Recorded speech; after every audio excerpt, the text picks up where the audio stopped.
Peter Swallow.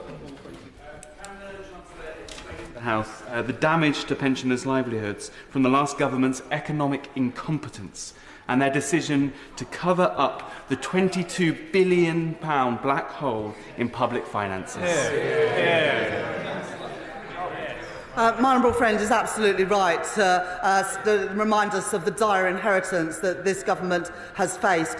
Spending commitment after spending commitment, absolutely no idea of how to pay for it. From road and rail projects to A-levels to the Rwanda deal, £22 billion of unfunded commitments that the last government had no idea how to pay for. We will fix the foundations of this economy, rebuild Britain and ensure working people are better off, fixing the mess that the last government left.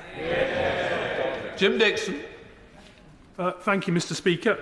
Can the Chancellor confirm that a state pension increase will be announced at the budget and that it will be equivalent to wage growth, inflation or 2.5%, whichever is higher?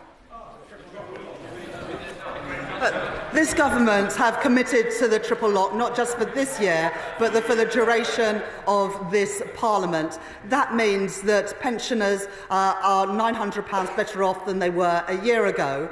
And based on September earnings data and inflation data, we will uprate pensions next year by whichever is higher, 2.5%, inflation or average earnings. We are ensuring that pensioners get the pensions that they are entitled to and have contributed to.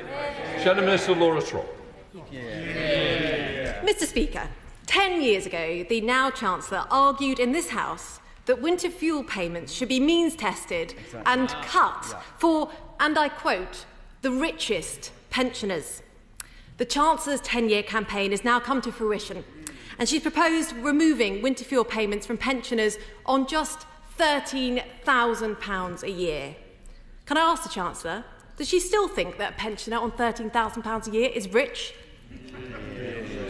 What has come to an end in July is 14 years of Conservative government that presided over a fall in living standards, the highest tax burden in 70 years, and a debt as a share of our economy of almost 100%, and a £22 billion black hole in the public finances just this year. And what we haven't heard from the front bench opposite, or indeed any Conservative member of a Parliament, is an apology for the mess that they have left this country in, that this government is now picking up.